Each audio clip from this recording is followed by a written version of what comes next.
Lektion 1. Süße und gesunde Leckereien. Hey Anna, ich habe gerade ein paar Joghurt-Parfaits gemacht. Das ist ein perfekter Snack für Naschkatzen. Das klingt köstlich. Was hast du in sie getan? Ich habe Joghurt, Müsli und frische Beeren geschichtet. Es ist nicht nur lecker, sondern auch voller Kalzium und Vitamine. Magst du Joghurt? Ich liebe es. Es ist eine so vielseitige Zutat. Magst du es lieber pur oder aromatisiert? Normalerweise nehme ich Naturjoghurt, damit ich die Süße kontrollieren kann. Wie steht's mit dir? Ich mag aromatisierten Joghurt, besonders Fruchtjoghurt. Sie sind so erfrischend. Hast du jemals versucht, deinen eigenen Joghurt zuzubereiten?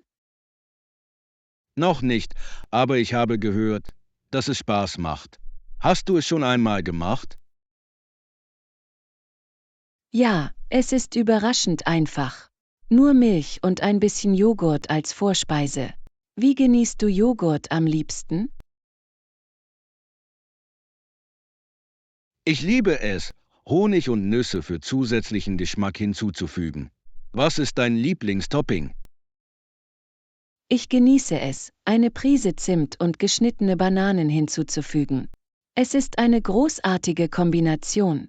Denkst du, Joghurt ist ein gesunder Snack? Definitiv. Es ist reich an Proteinen und Probiotika, die gut für die Verdauung sind. Welche anderen gesunden Snacks magst du? Ich mag Hummus mit Gemüse. Es ist knusprig und sättigend. Hast du versucht, deinen eigenen Hummus herzustellen? Ja, ich habe es mit Kichererbsen und Tahini gemacht. Es war köstlich. Hast du einen Lieblingsgeschmack von Hummus? Ich liebe gerösteten Paprika-Hummus. Es hat einen schönen Kick. Was ist ein Snack, den du gerne ausprobieren würdest? Ich würde gerne versuchen, Energiebälle herzustellen. Sie scheinen einfach und perfekt für einen schnellen Schub zu sein. Hast du die schon einmal gemacht? Hab ich. Sie eignen sich hervorragend für Snacks für unterwegs. Welche Zutaten würdest du in deinen verwenden? Ich würde Hafer, Erdnussbutter und Schokoladenstückchen verwenden. Das klingt lecker. Was nimmst du gerne mit auf? Normalerweise füge ich Nüsse und Trockenfrüchte hinzu. Sie verleihen eine tolle Textur und einen tollen Geschmack. Bereitest du oft Snacks zu Hause zu? Ja, ich versuche gesunde Snacks zuzubereiten, anstatt verarbeitete zu kaufen. Was ist mit dir? Das gleiche hier. Es ist befriedigender, etwas von Grund auf neu zu machen. Was ist dein nächstes Snackprojekt? Ich denke darüber nach, mit Smoothie-Bowls zu experimentieren. Sie sehen so lebendig und köstlich aus. Lektion 2. Eine herausfordernde Rettung. Hey Anna, hast du von der kürzlichen Rettung am Strand gehört? Die letzten Meilen waren für das Rettungsteam extrem schwierig. Hab ich. Das klang intensiv. Marilins Familie war so erleichtert, als sie endlich fanden. Was ist genau passiert? Marilyn wurde beim Schwimmen von starken Strömungen mitgerissen. Die Rettungsschwimmer spürten den Druck, schnell zu handeln. Warst du schon einmal in einer solchen Situation? Gott sei Dank, nein. Aber ich habe gehört, dass starke Strömungen sehr gefährlich sein können. Was denkst du, sollten Menschen in solchen Situationen tun? Ich denke, es ist wichtig, ruhig zu bleiben und um Hilfe zu bitten. Außerdem ist es wichtig, ihre Schwimmgrenzen zu kennen. Schwimmst du oft? Ja, ich liebe Schwimmen. Ich überprüfe immer die Bedingungen, bevor ich einsteige. Hast du jemals Schwimmunterricht genommen? Das habe ich getan, als ich jünger war. Es hat mir geholfen, mich im Wasser sicherer zu fühlen. Was ist mit dir? Ich habe auch Unterricht genommen. Sie haben mir etwas über Wassersicherheit beigebracht, was unerlässlich ist. Denken Sie, dass der Unterricht auch für erfahrene Schwimmer von Vorteil ist? Unbedingt. Selbst erfahrene Schwimmer können ihre Fähigkeiten verbessern. Außerdem lernst du etwas über Sicherheitstechniken. Was ist dein Lieblingsschwimmplatz?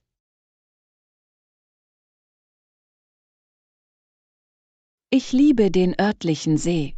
Es ist friedlich und ideal zum Entspannen. Was ist mit dir? Ich mag den Strand, aber ich schwimme immer dort, wo Rettungsschwimmer anwesend sind, nur für alle Fälle. Schwimmen Sie lieber in Seen oder im Meer? Ich bevorzuge das Meer. Die Wellen sind aufregend. Aber ich respektiere immer die Schilder und Rettungsschwimmer. Bist du schon einmal gesurft? Ich habe einmal versucht zu surfen. Es war herausfordernd, hat aber so viel Spaß gemacht. Probierst du gerne neue Wassersportarten aus? Ja, ich liebe Paddeln. Es ist ein großartiges Training und sehr entspannend. Welchen Wassersport möchtest du als nächstes ausprobieren? Ich würde gerne Kajakfahren ausprobieren. Es scheint eine großartige Möglichkeit zu sein, die Natur zu erkunden. Bist du Kajakfahren gegangen? Ja, es ist unglaublich. Durch ruhige Gewässer zu paddeln ist so friedlich. Bist du gerne draußen in der Natur? Definitiv. In der Nähe von Wasser zu sein macht mir immer Freude. Es ist erfrischend und beruhigend. Was liebst du am meisten an deinen Outdoor-Erlebnissen?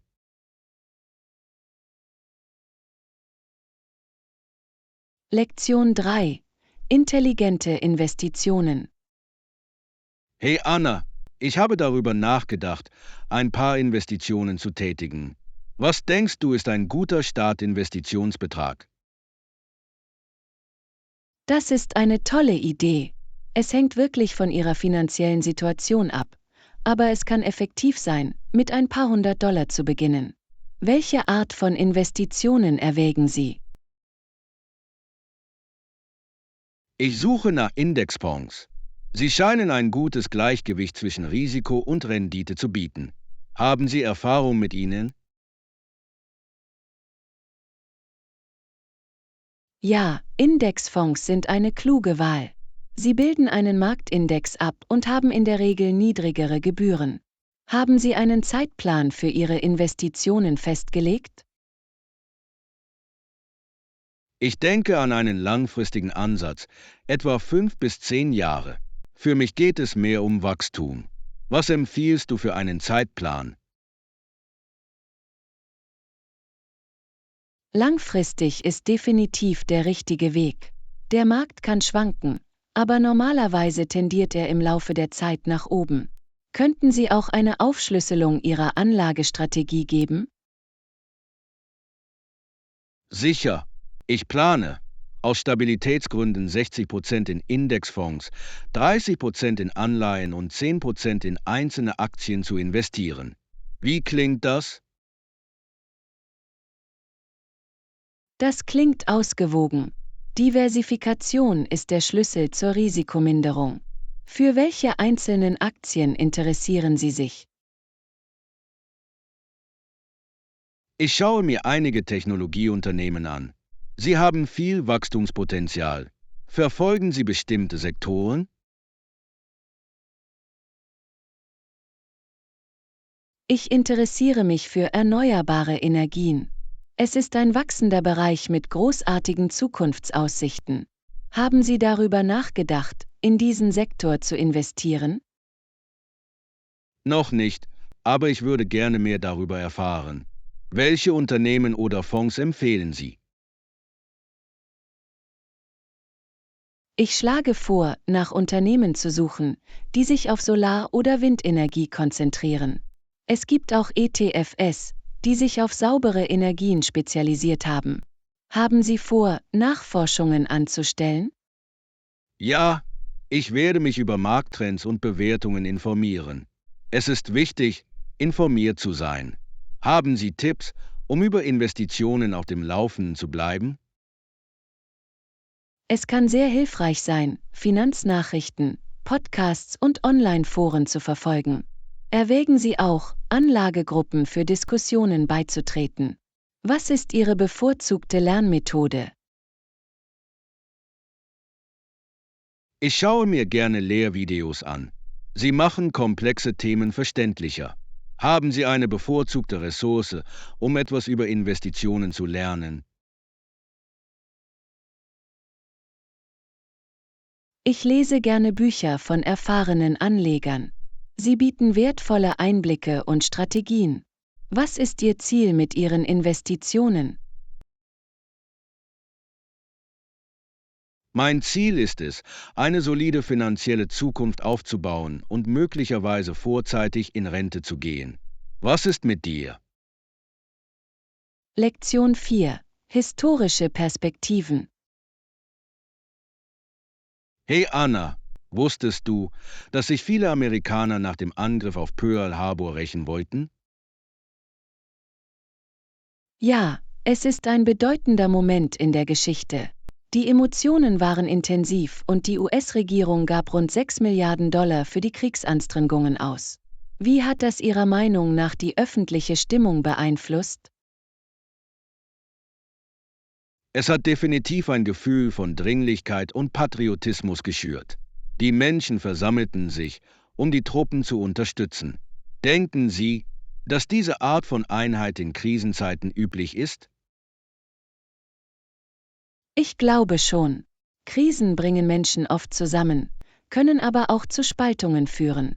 Was sind Ihrer Meinung nach einige langfristige Auswirkungen solcher Ereignisse? Ein Effekt sind die nachhaltigen Auswirkungen auf die Außenbeziehungen.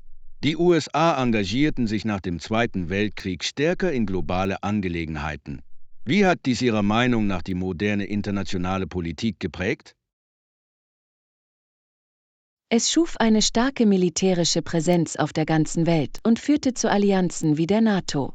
Es ist faszinierend, wie die Geschichte unsere aktuellen Ereignisse prägt. Was war dein Lieblingsfach in der Schule? Ich habe Geschichte geliebt. Es ist faszinierend zu erfahren, wie vergangene Ereignisse unser heutiges Leben beeinflussen. Was ist mit dir? Ich habe Sozialkunde genossen, weil sie Geschichte, Geographie und Kultur beinhalteten. Es ist so wichtig, verschiedene Perspektiven zu verstehen. Denken Sie, dass das Studium der Geschichte uns helfen kann, Fehler der Vergangenheit zu vermeiden? Unbedingt.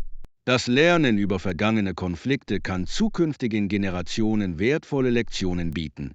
Welche historische Figur inspiriert Sie? Ich bewundere Eleanor Roosevelt für ihr Eintreten für Menschenrechte. Sie war in einer turbulenten Zeit eine starke Führungspersönlichkeit. Wer inspiriert dich? Ich finde Martin Luther King Jr. inspirierend. Sein Engagement für Gleichheit und Gerechtigkeit war bemerkenswert. Wie wirkt sich sein Vermächtnis Ihrer Meinung nach heute auf uns aus? Seine Botschaft der Gewaltfreiheit und der Bürgerrechte findet weiterhin Anklang. Es erinnert daran, dass Veränderung mit friedlichen Mitteln möglich ist. Welche aktuellen Probleme ähneln Ihrer Meinung nach denen der Vergangenheit? Ich sehe Parallelen im anhaltenden Kampf für soziale Gerechtigkeit. Viele Menschen setzen sich immer noch für Gleichheit und Rechte ein. Denken Sie, dass soziale Medien heute eine Rolle im Aktivismus spielen? Definitiv.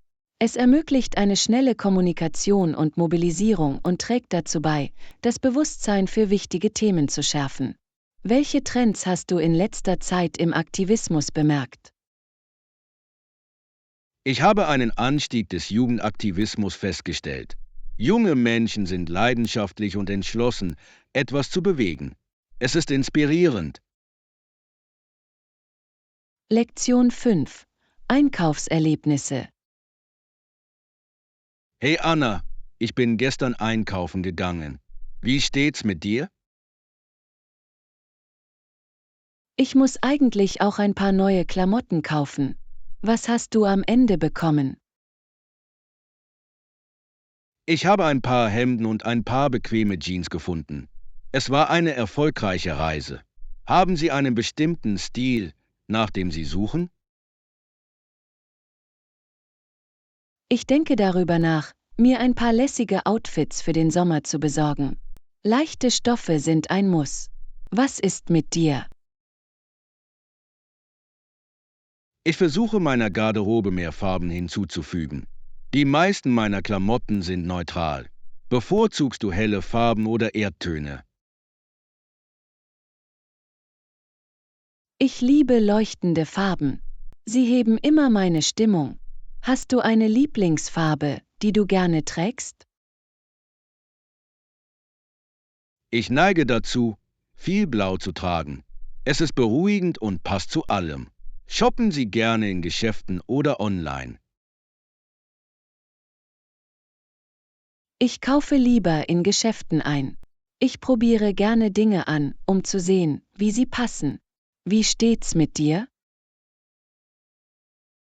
Ich mag beides, aber Online-Shopping ist praktisch, wenn ich beschäftigt bin.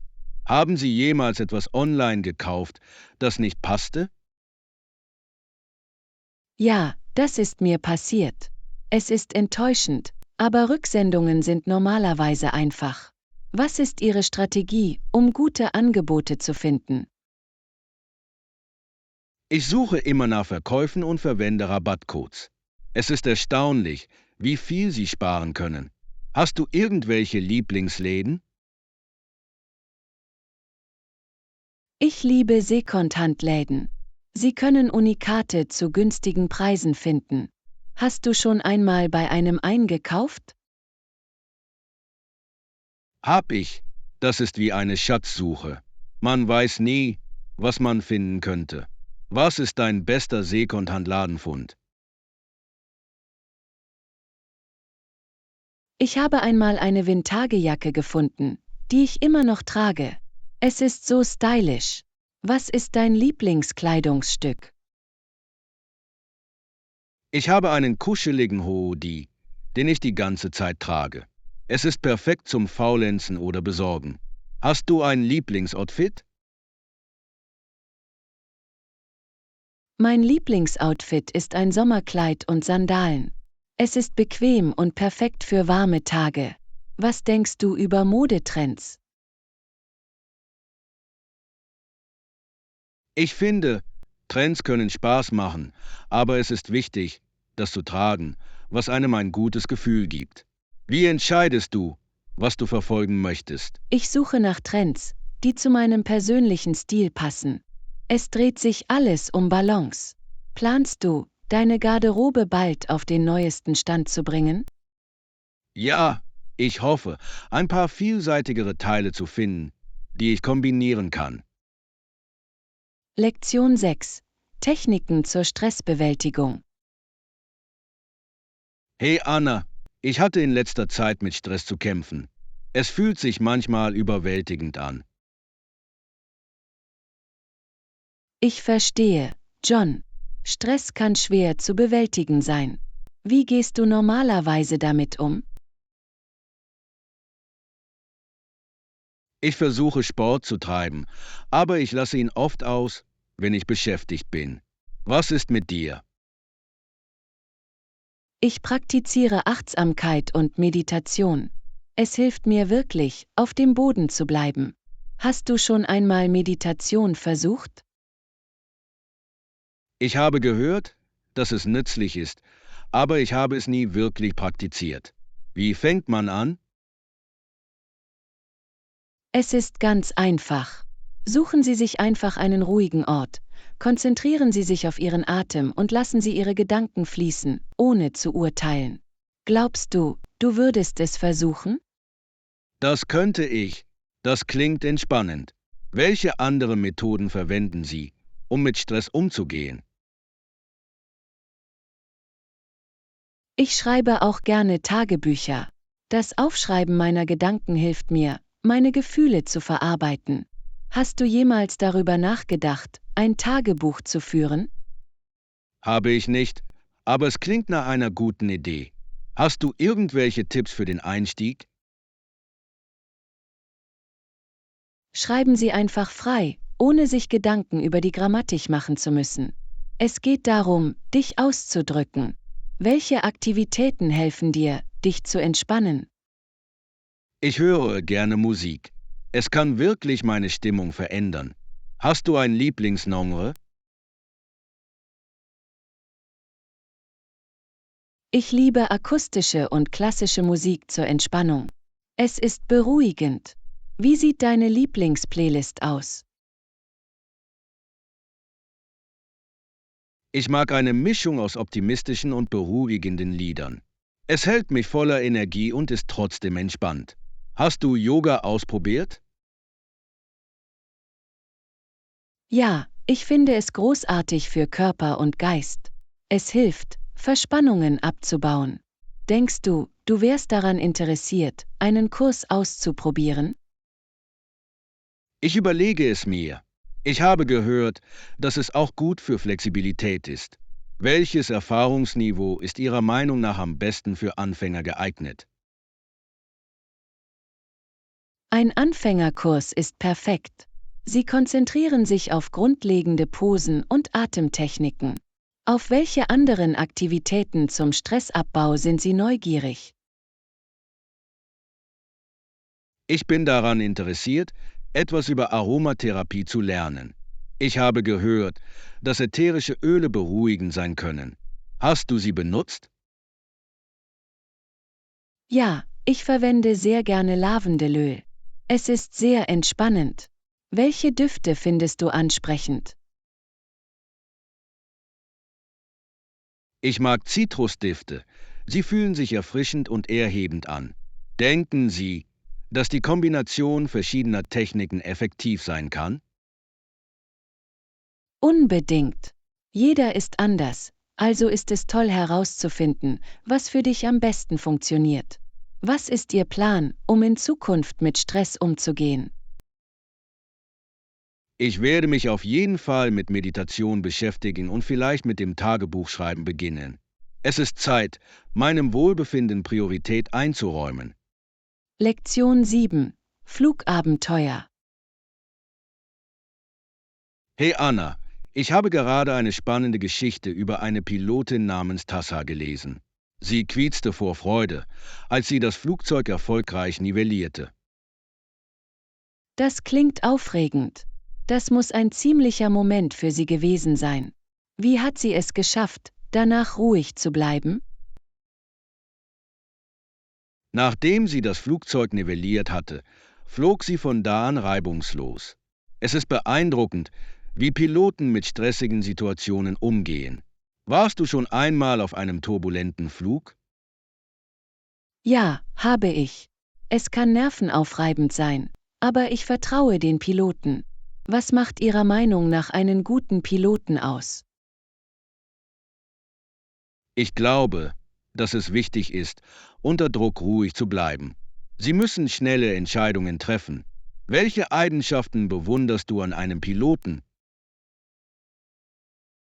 Ich bewundere Ihren Fokus und Ihre Kommunikationsfähigkeit. Klare Anweisungen können während eines Fluges einen großen Unterschied machen. Hast du schon einmal Flugunterricht genommen? Habe ich nicht, aber ich würde es gerne versuchen. Es scheint herausfordernd und doch lohnend. Würden Sie in Betracht ziehen, fliegen zu lernen? Definitiv. Ich denke, es wäre eine unglaubliche Erfahrung. Welchen Flugzeugtyp würdest du gerne fliegen wollen? Ich würde gerne ein kleines Privatflugzeug fliegen. Es wäre toll, die Aussicht von oben zu sehen. Was ist mit dir? Ich möchte ein Segelflugzeug fliegen. Es wirkt friedlich und ermöglicht es Ihnen, die Landschaft zu genießen. Bist du schon einmal Segelfliegen gegangen? Noch nicht, aber es klingt lustig. Ich habe gehört, dass es sehr ruhig ist.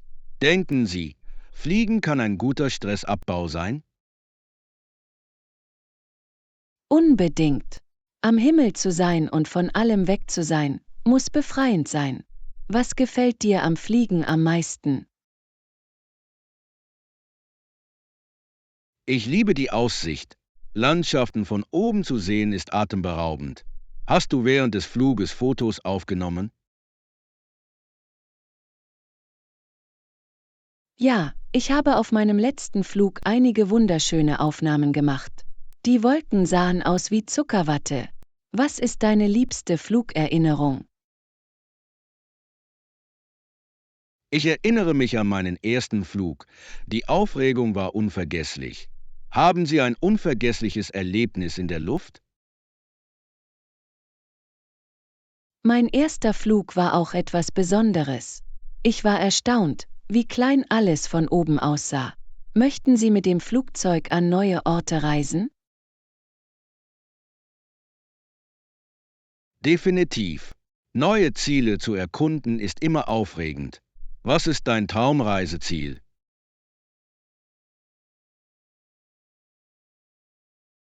Ich träume davon, nach Japan zu fliegen. Die Kultur und die Landschaft sind faszinierend. Wo würdest du gerne hingehen? Ich würde gerne Neuseeland besuchen. Die Landschaften sehen umwerfend aus. Lektion 8. Gartenabenteuer. Hey Anna, meine Mutter schickt uns nach draußen, um Salat und Tomaten zu pflücken, wann immer wir mit der Familie essen. Das klingt herrlich. Frisches Gemüse macht beim Kochen einen großen Unterschied. Gärtnern Sie gerne? Das tue ich. Es ist befriedigend, die Pflanzen wachsen zu sehen. Wie steht's mit dir?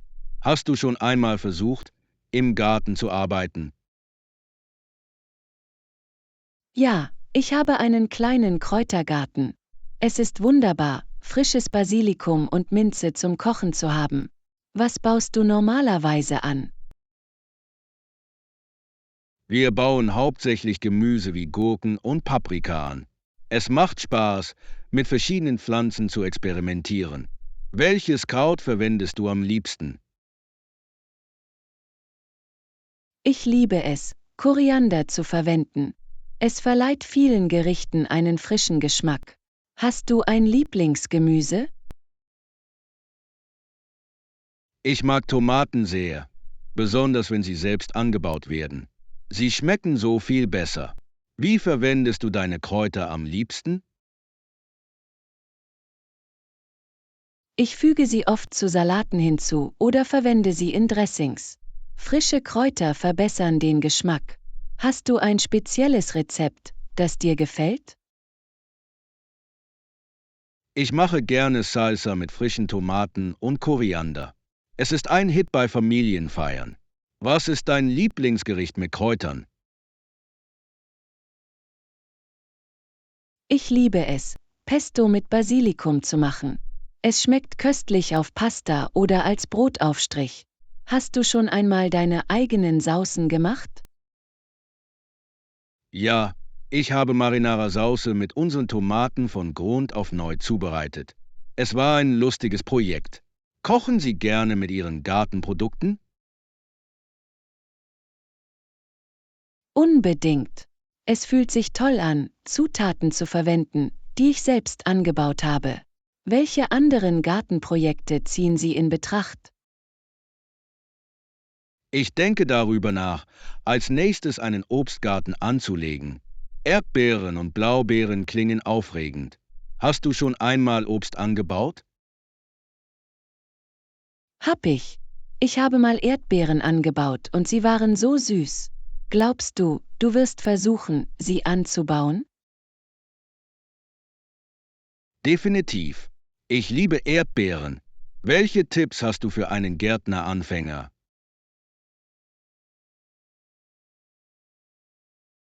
Beginnen Sie mit einfach anzubauenden Pflanzen wie Salat oder Kräutern. Sie verzeihen und belohnen. Hatten Sie irgendwelche Herausforderungen bei der Gartenarbeit? Ja, Schädlinge können manchmal ein Problem sein. Ich lerne, natürliche Heilmittel zu verwenden. Was ist mit dir? Ich hatte schon einmal mit Blattläusen zu tun. Ich habe festgestellt, dass Nähmüll gut funktioniert. Was gefällt dir am besten an der Gartenarbeit? Ich liebe es, draußen zu sein und mich mit der Natur zu verbinden. Es ist entspannend. Was gefällt Ihnen am meisten an Ihrem Gartenerlebnis? Lektion 9. Naturfluchten. Hey Anna, ich habe darüber nachgedacht, wie wichtig es ist, hydratisiert zu bleiben und gleichzeitig die Natur zu genießen. Unbedingt. Wenn Sie draußen auf Entdeckungsreise gehen, ist Trinkwasser unerlässlich. Wo gehst du gerne an die frische Luft? Ich gehe gerne in den Park. Es ist friedlich und die Bäume spenden schönen Schatten. Was ist mit dir? Ich wandere gerne in den Bergen. Die Aussicht ist atemberaubend und es fühlt sich großartig an, von Natur umgeben zu sein. Bist du schon einmal wandern gegangen? Ja, habe ich. Es ist eine so lohnende Erfahrung. Die frische Luft verjüngt den Geist wirklich. Hast du einen Lieblingswanderweg?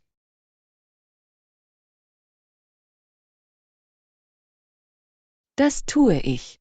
Es gibt einen Pfad, der zu einem wunderschönen Wasserfall führt. Es ist atemberaubend, besonders im Frühling. Was gefällt dir am besten am Wandern? Ich liebe das Gefühl von Abenteuer und das Entdecken neuer Orte. Außerdem ist die Übung ein Bonus. Machst du Fotos beim Wandern? Ja, ich bringe immer meine Kamera mit. Die Szenerie einzufangen ist mir wichtig. Was fotografierst du gerne? Ich fotografiere gerne Wildtiere. Es ist erstaunlich, Tiere in ihrem natürlichen Lebensraum zu sehen. Haben Sie beim Wandern interessante Tiere entdeckt? Ich habe einmal eine Hirschfamilie gesehen. Sie waren so anmutig. Was war die denkwürdigste Begegnung mit der Tierwelt, die du je erlebt hast? Ich habe einen Weißkottseeadler gesehen, der über einem See schwebt. Es war majestätisch. Glaubst du, in der Natur zu sein hilft, Stress abzubauen? Definitiv. Draußen zu sein kann therapeutisch sein. Es ist eine großartige Möglichkeit, sich vom täglichen Leben zu lösen. Wie entspannen Sie sich normalerweise nach einer anstrengenden Woche? Ich mache gerne einen langen Spaziergang oder eine Radtour. Es macht meinen Kopf frei. Wie entspannst du dich am liebsten?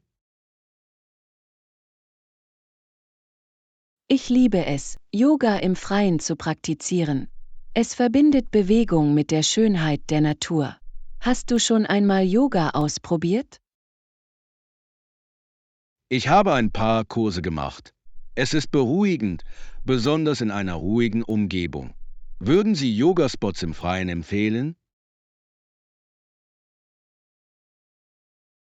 Es gibt ein schönes Feld in der Nähe des Flusses, das perfekt dafür ist. Es ist so friedlich. Was steht auf deiner Liste für Outdoor-Aktivitäten an diesem Wochenende? Ich habe vor, einen botanischen Garten zu besuchen.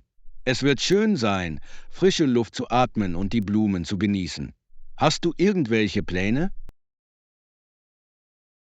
Lektion 10. Neue Begegnungen. Hey Anna, ich hatte gestern eine interessante Begegnung. Ich habe jemanden neu in einem Café getroffen. Oh, wirklich. Das klingt faszinierend. Was ist passiert?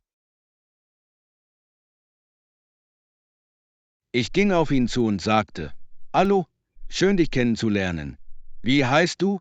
Er lächelte und antwortete, Hi, ich bin Mike. Was ist mit dir? Das ist eine großartige Möglichkeit, ein Gespräch zu beginnen. Habt ihr euch gut verstanden? Ja, wir haben über unsere Lieblingskaffeegetränke gesprochen. Ich habe ihm gesagt, dass ich einen guten Cappuccino liebe. Wie trinkst du deinen Kaffee? Ich bevorzuge Eiskaffee, besonders im Sommer. Es erfrischt mich. Hatte Mike irgendwelche einzigartigen Vorlieben? Er erwähnte, dass er gerne verschiedene Mischungen aus der ganzen Welt probiert. Es war faszinierend. Erkunden Sie gerne verschiedene Kaffeesorten? Unbedingt. Ich liebe es, verschiedene Braten zu probieren. Es ist erstaunlich, wie unterschiedlich der Geschmack ist. Hast du schon einmal versucht, deinen eigenen Kaffee zuzubereiten? Hab ich. Ich benutze gerne eine französische Presse. Das macht den Kaffee reich und würzig. Was ist deine liebste Brühmethode?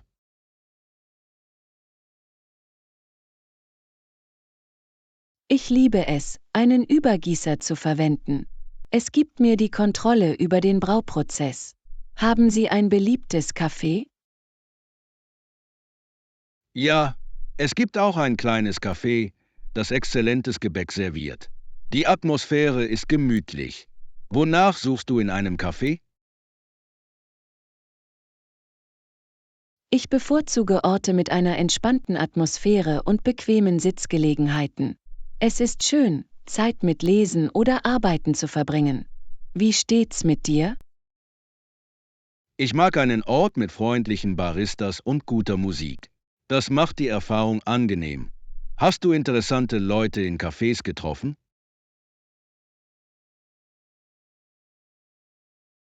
Ich habe einmal eine Reiseschriftstellerin getroffen, die erstaunliche Geschichten über ihre Abenteuer erzählt hat. Es hat mich dazu inspiriert, mehr zu reisen. Was ist mit dir? Ich habe einen Fotografen getroffen, der mir sein Portfolio gezeigt hat. Seine Bilder waren umwerfend. Es ist großartig, wie Cafés Menschen zusammenbringen können. Definitiv. Sie sind perfekt, um Gespräche anzuregen. Glaubst du, du wirst Mike wiedersehen? Ich hoffe es. Wir haben Nummern ausgetauscht. Es wäre schön, bei einem Café mehr zu plaudern. Bist du jemals mit jemandem in Kontakt geblieben, den du zufällig getroffen hast? Ja, ich habe auf einer Ausstellung einen Künstlerkollegen getroffen, und wir teilen immer noch Ideen und arbeiten zusammen. Es ist lohnend. Was gefällt dir am besten daran, neue Leute kennenzulernen? Ich liebe es, über ihre Erfahrungen und Perspektiven zu lernen. Es erweitert mein Weltbild. Was gefällt dir am meisten? Danke fürs Zuschauen. Bitte abonniere, like und teile unsere Videos und Kanäle.